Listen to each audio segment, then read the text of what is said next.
અમરેલીના વડિયા તાલુકાના સૂર્યપ્રતાપગઢ ગામે આવેલી પ્રાથમિક શાળામાં રાત્રિના સમયે અસામાજિક તત્વોનો જમાવડો અને ગેરકાયદેસર પ્રવૃત્તિ ચાલતી હોવાના ફરિયાદો લાંબા સમયથી ઉઠી રહી હતી।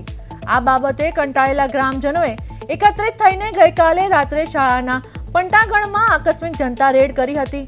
સ્થાનિકોના જણાવ્યા મુજબ શાળાના પંટાગણનો ઉપયોગ નશાના સેવન અને અન્ય ગેરકાયદેસર પ્રવૃત્તિઓ માટે કરવામાં આવતો હતો।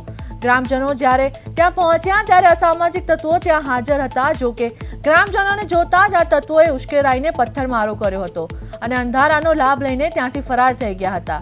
શિક્ષણના પવિત્ર ધામમાં આવી હરકતોથી ગ્રામજનોમાં ભારે રોષ છે અને હવે જોવાનું એ રહે છે કે પોલીસ તંત્ર આ મામલે કેવા કડક પગલાં ભરે છે અને શાળાની સુરક્ષા માટે શું વ્યવસ્થા કરે છે।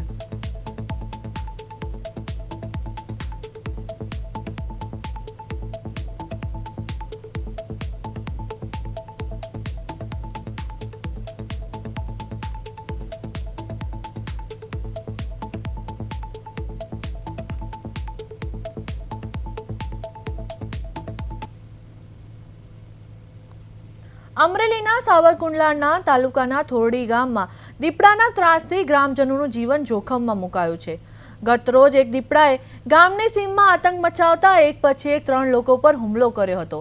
દીપડાએ સૌપ્રથમ કાકા ભત્રીજાની જોડીને નિશાન બનાવી હતી, ત્યારબાદ અન્ય એક ખેડૂતને પણ ઘાયલ કર્યો હતો। એક જ દિવસમાં 3 હુમલામાં થતા ગ્રામજનોમાં રોષની લાગણી ભભૂકી ઉઠી છે અને ઘટનાની જાણ થતાં જ વન વિભાગના અધિકારીઓ અને રેસ્ક્યુ ટીમ પર થોરડી ગામે પહોંચી હતી।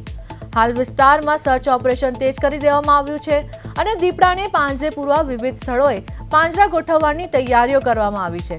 સતત હુમલાઓને કારણે ખેડૂતો અને પશુપાલકોમાં ફફડાટ જોવા મળ્યો છે। વન વિભાગ દ્વારા લોકોને સાવચેત રહેવા અને એકલા ખેતરે ન જવા માટે પણ સૂચના આપવામાં આવી છે।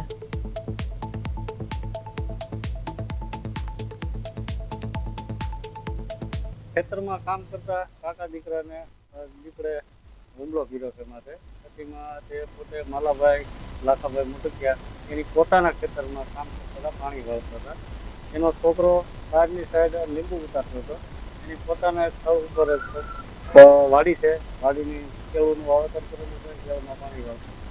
કેટલા જણા હુમલો હાલમાં અત્યારે 3 જણા કેશુભાઈ નરેન્દ્રભાઈ મુટકિયા એ 3ને પણ માલ હાટું નિરણ વાટવા ગયા હતા બરોબર।